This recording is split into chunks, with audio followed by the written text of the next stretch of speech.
I was the driver. John was the navigator, and I like to think of Wyndham as the peacemaker. I mean, yes, we're keeping his spirit alive. I'm trying to keep John's spirit alive. Like these are things that are near to my heart. It's like, but sometimes it gets emotional when you put that much time and effort into something to create something. It's kind of hard for people to fathom at home how much time and training people put into this.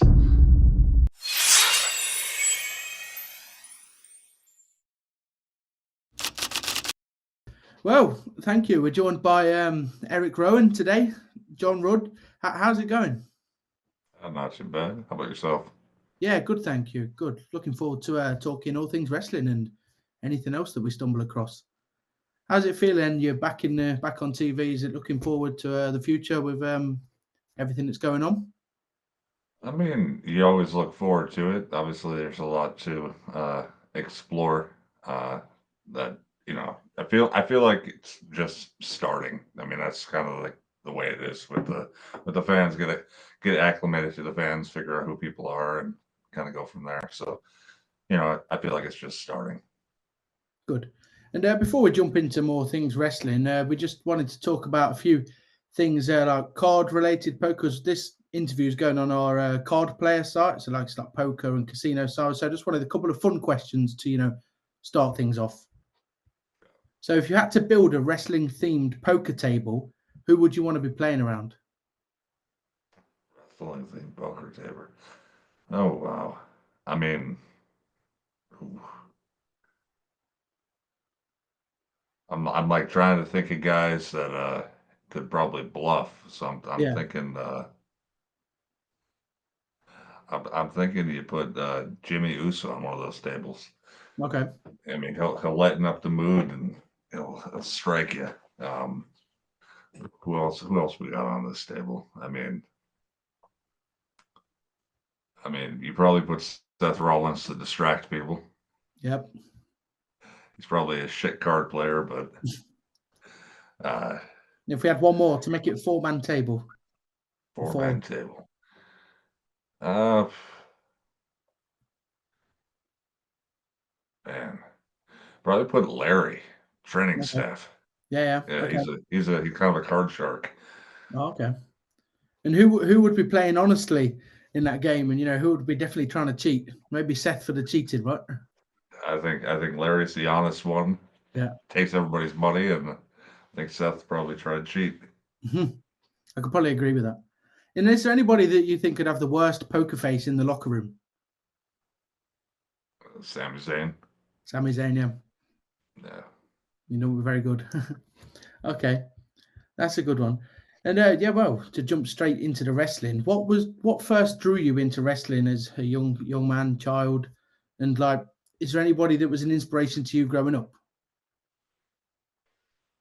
I mean, I wouldn't say any one direction took me into wrestling. I'd say there was lots of different things pulling me in, but as when you're a kid, I mean, you have flashes of stuff you remember, and I remember my parents getting closed circuit, uh, pay-per-views over at my uncle's house. So us kids would be playing, and then we'd notice that they'd be watching wrestling, and you have those flashes of stuff like that. Or parents would take you to a show when you were a kid, and you don't really remember it. And then I think it was like a junior in high school, and I started like watching it again. I think this was around 98, 99. So it was kind of like the big boom of wrestling.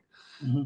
And I think I was playing football at the time, and I was just thinking to myself, I was like looking at the guys that were, you know, 6'5" and taller, and I'm looking to them like guys like Kane, guys like Test, and being like, man, maybe one day that'd be something I could maybe do. I was I sang in high school. I, was interested in acting and stuff like that.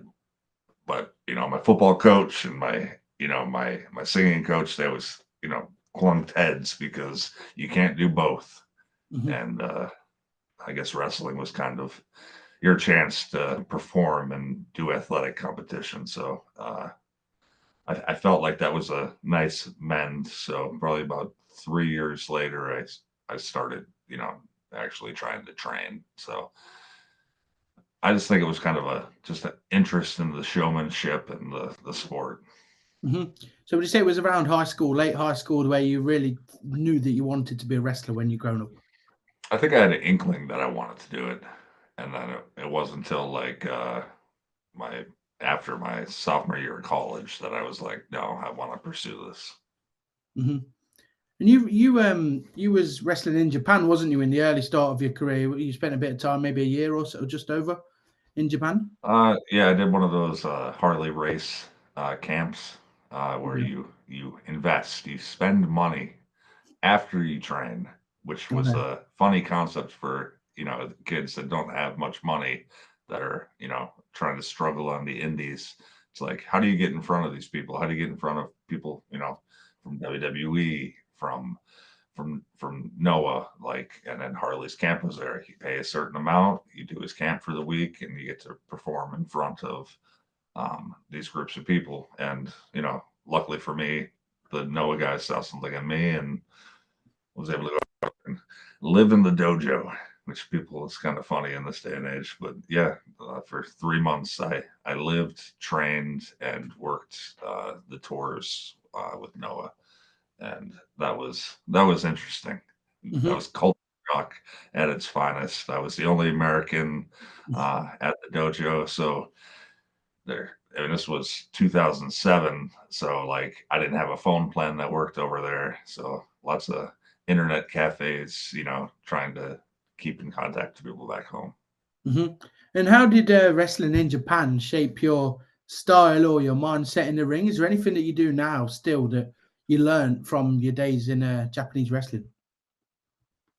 I think one thing it taught me was uh, everything that I give people, I learn how to take. So I Okay. know how it feels. I Yeah. think that was something that kind of stuck with me. It was like I'm taking every move possible, like in training, and part of that was to say, okay, well, if I'm going to give this move to somebody, like, how does it feel? I think that was something that kind of stuck out with me, and then just their kind of hard hitting, style, and the way everything looked so snug, but didn't feel like the guy was killing you. Like stuff like that stuck with me, as far as like, and then especially moving into the system later with WWE, it was like it teaches you real quick, like, okay, well, longevity in this career, you have to make it look like you're hurting each other, and you have to do it with as minimal of damage to the other person as possible, and that's a tough, tricky thing to do. Because from Japan and to even just going back onto the indie scene, you've wrestled with several promotions over the years. What are some of the standout differences in the way that the talent like develop over time? Would you say it's quicker in different places or slower? I was always a firm believer in working uh, as much as possible and as many different people that are better than you or have more experience than you. And I'm a big firm believer in that. But I'm also a firm believer in getting reps and being able to have serviceable matches with people that have less experience with you. And I think being able to do both those things, really keeps a person sharp, and their their mindset and the wrestling. I don't know. It just feels like it improves. You over time, uh, staying sharp like that. It's a weird thing to talk about because people Mhm. don't really understand what all goes into training, what all goes into uh, doing what we do in the ring. It's tough. I think the one difference and the one thing I knew really helped me coming out the gate was when we would work house shows and we would do like 5 a week. Like that was great for my development because you're working, people. multiple times a week. And I remember like just having an opportunity to be in a ring with a guy like Kane, coming Mhm. up as a young guy and doing singles matches on house shows for like a month straight. Yeah. Like just like that. Like it might not have been televised all the time, but like that stuff, that's wisdom coming to you. That's free wisdom coming to you that you're getting paid to do. And stuff like that I think is very helpful to the development of people coming up. So just trying to get as much work as possible with as many people that are better. You mentioned Kane there.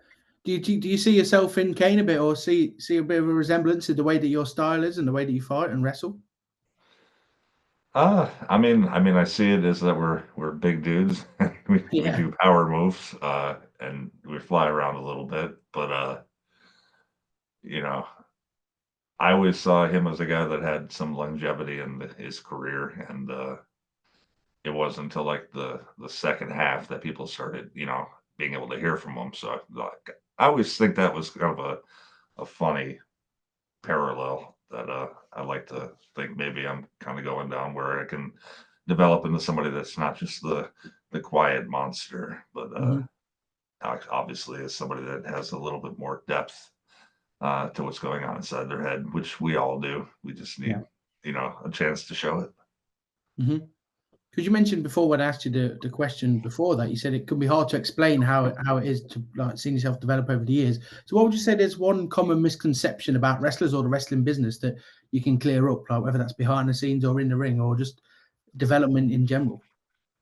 I think sometimes fans get caught up with um, what they think is good and bad. And I think that's funny because it's wrestling is such a subjective thing. So some people may think something's bad, and then another person watches that same match and they love it. So Mhm. it's such a subjective thing that people don't really understand. You know, I mean, you think about things, and it's like people train so much to get into it, and some people train really little to get into it, and Mhm. you know it comes naturally to some. It takes years and years for other people to catch on to it. But when you put that much time and effort into something to create something, it's kind of hard for people to fathom at home how much time and training people put into this. And so whenever I see stuff like, "Oh, this person that didn't like their match," or to me, I just kind of chuckle to myself because I'm like, I mean, you cannot like it, cool, but like don't be mean to people. Like Yeah. I just don't. I don't know. I don't get the mean spirited stuff I see online sometimes. Like, Mhm. and I'm just kind of I don't know. I'm pretty calm when it comes to most things. But I think when I see people like like I don't know, get hurt and people laugh at it or say something about it, I think that's kind of makes me just a little disheartened with society. Mhm. Well, people online say If that like, makes sense. yeah, yeah, it makes total sense because people online, like fans of any show or any kind of entertainment, fans of anything, can be sport, can be anything. They always have a lot to say, don't they? Whether that's good or bad, like you just said there. But when you see things, people saying stuff bad, like what drives you to keep going and evolving as a performer? When things are constantly changing in wrestling. I think your love for the business. Your love for the business drives you. Your love for performing drives you. Your love for creativity drives you. Even if even if things don't always go the way you want them to go, you have to have that creative mindset that you can change at least a split thing, that was written to try to add a little bit more of you to what's going on.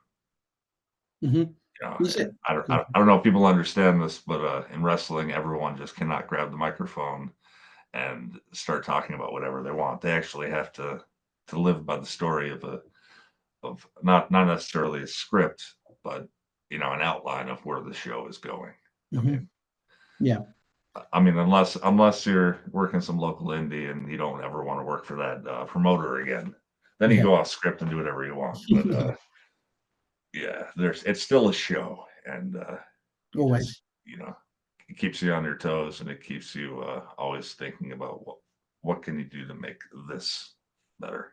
As you said, obviously, sometimes things don't go your way, and that's totally true. And from your own perspective, you've been released from the WWE before other places, and you've come back stronger. And what would you say to somebody like that's been through that or is getting released? What would be your advice to come back stronger?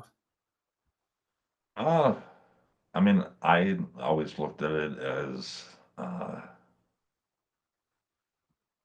I mean, it always sucks to get let go from any job, right? Hmm. Like, I mean, it's just a shock. I mean, you have this comfortability, no matter what it is, even if you're on your toes and you're always, trying to do your best. Sometimes that doesn't matter. Your best don't matter. Like it's bottom line. It's what it is.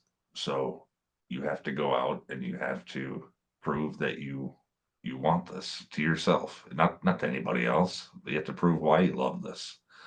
You know, and if it's if it can take you and to places and people can watch you wrestle that would never be able to watch you wrestle live before. I mean, that's a win to me. That's people that are watching you for the first time Hmm. in a setting that was more reminiscent of a good old house show. Fan participation. I mean, that's the root of wrestling, right? Fan Hmm. participation. And I don't know. To me, those shows were so much fun to do, and I don't know why you wouldn't just take advantage of it. It gave me a chance to meet people, from all over the world that I maybe would have never met, like, Hmm. and be able to share with them just, for that night, my love of professional wrestling. So I just want people to look at those things as positives. If they Hmm. want to continue it, there's still a life to continue it. Yeah. It's not all, one thing or, the other. There's so much, gray between. Because you mentioned house shows there and how much you love still doing them. So would you say like from house shows to whether it's a pay per view, what is one match in your career that would stand out from any other? Whether that good or bad. But something you'll always remember everything that happened in it. Ah, I mean, probably because uh, just because of my love for the man, it would probably be me and John Huber, Luke Harper, Brody Lee. Yeah, We got kind of before we did the Bludgeon Brothers stuff. We got married on house shows for month or two where we'd have to work each other, and I think those matches were really fun for me. Uh, Partly because he would always have this thing where he tried to say that he wouldn't blow up. He blowing up in the ring, for those who don't know what it means, is when you're wrestling and you can't breathe, and that's when you start to make some mistakes. yeah. Uh, Okay. but Okay. but just being exhausted, out of wind, and Yeah. I remember in those matches specifically, it was always my goal to make him exhausted. Yeah. There Okay. was this one match in China that I remember specifically on tour, and at the end of the match, he went over, but there's a picture of him. I'm sure you can find it somewhere, and it's him holding the turnbuckles with his head straight down, and he's just completely exhausted, and he's the one who's won. And I always call him out. I used to always call him out on Yeah. that and just laugh. So that's one match that just sticks in my head, Hmm. uh, just for the other up, absurdity of the Yeah. whole thing that we had going between us that probably nobody, out there knew, just Hmm. us two. I wanted to come on to Bray and Luke or John and Wyndham, as obviously you knew them. Like, can you ever share any memories or lessons that they left you with? Like, because I know from the way that you just spoke about them and how much they meant to you and how much they mean to the wrestling community as a whole. Anyway, like, I grew up watching you guys on the TV, and now like I'd love to hear like memories or stories or anything they left you with. Uh, I was the driver. Uh, John was the navigator, and I like to think of Wyndham as the peacemaker. Okay.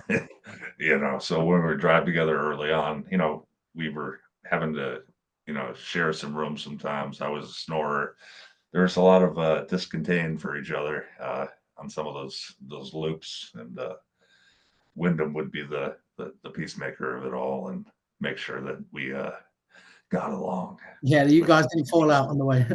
which was a lot of fun. That's nice. But as far as like learning stuff, I feel like we all kind of learned a little bit from each other as far as 100%, like yeah. things. You had Wyndham that was such a master storyteller with the way he would talk about stories and Mhm. the way he would get into his the way his promos you'd feel what he was saying. So like I like to think that, especially, now moving forward and kind of getting more into acting and that realm of things, it's really opened up my just emotional connectability to anything I say and making me feel the words that I'm saying to whoever.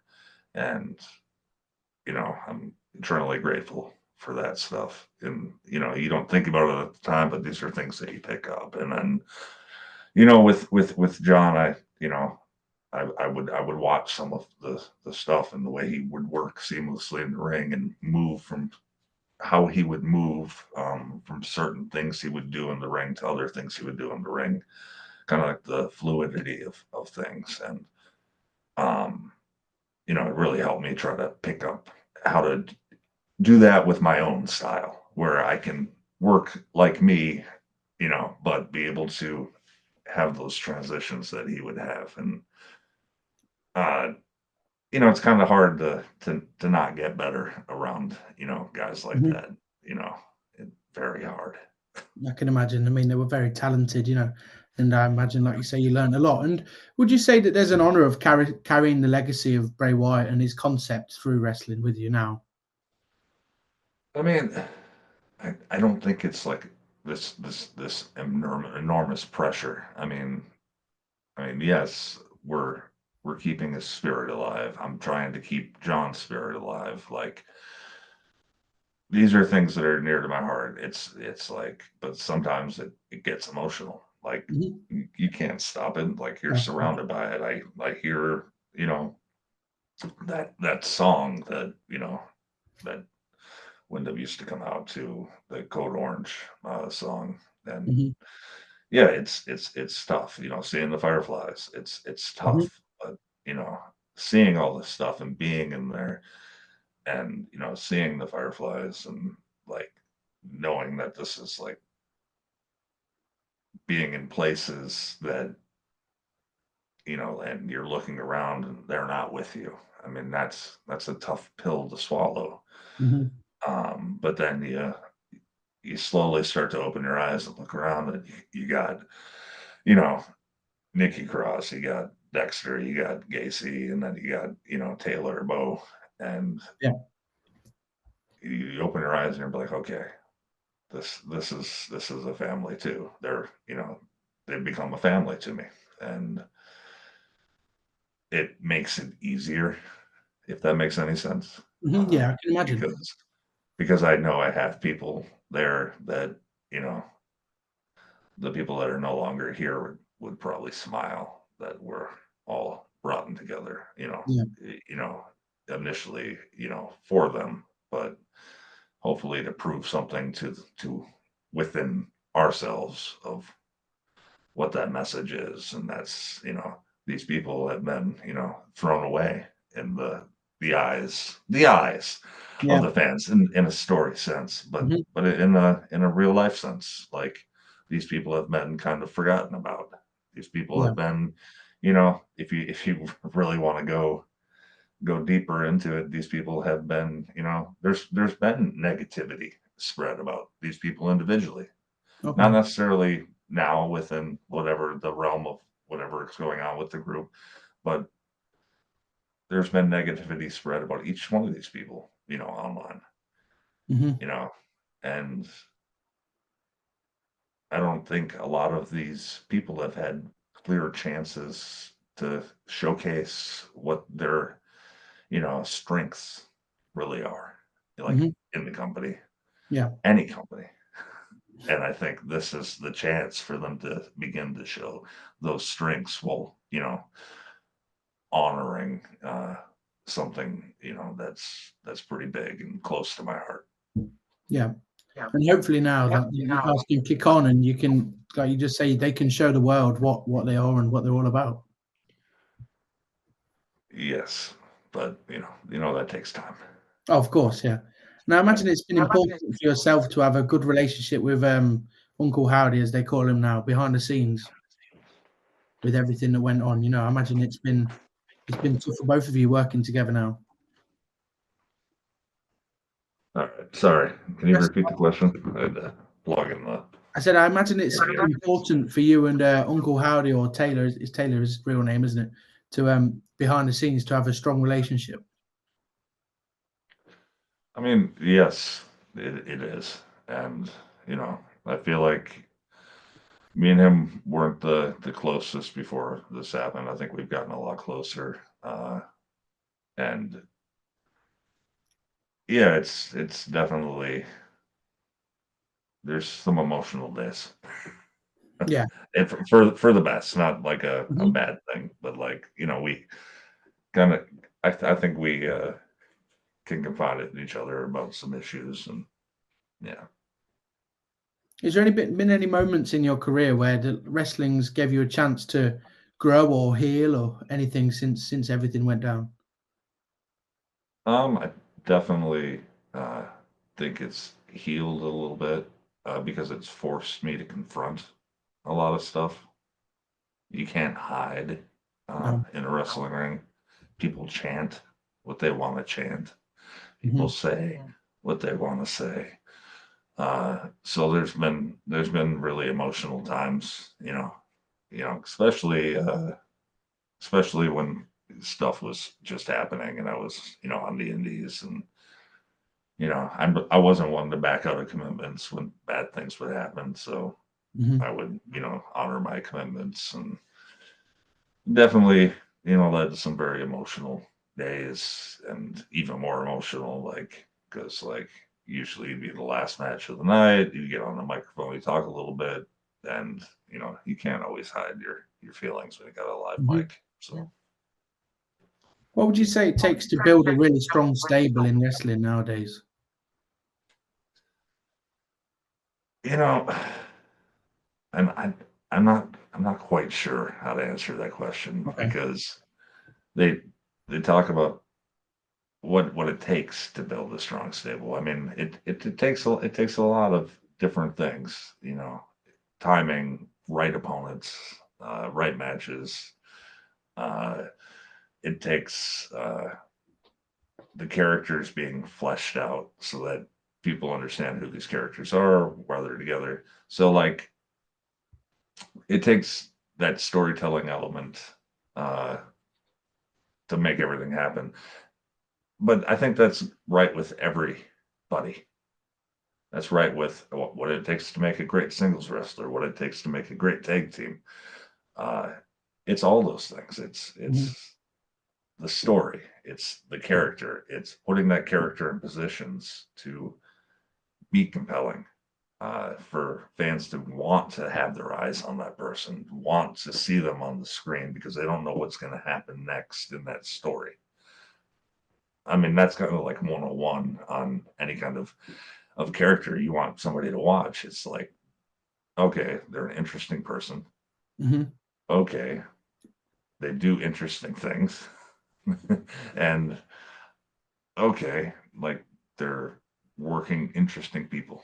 I mean, you mess up on any one of those things, and all right, here's an interesting guy that we don't know what to do with. Let's just put him in the ring, and have him beat up somebody for 2 minutes, and okay, then people are going to believe that's an uninteresting guy, and he's Yeah. just wrestled somebody that he's lost to in 2 minutes. That doesn't seem like a compelling thing to watch, again the next week. So there's a lot of stuff that goes into it. It's not just, you can put anybody in any position, but if you book them into a corner, it's very hard to get out of that corner. Mhm. Just away from wrestling now for probably say the last 10 minutes of the interview or so. I just wanted to ask you about your acting career a bit. That acting, you act in the ring, and now you've done acting outside of the ring as well. How's that going?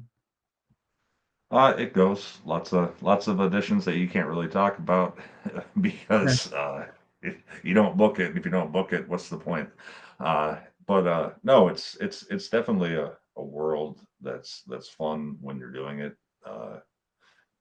But it's long hours, and Yeah.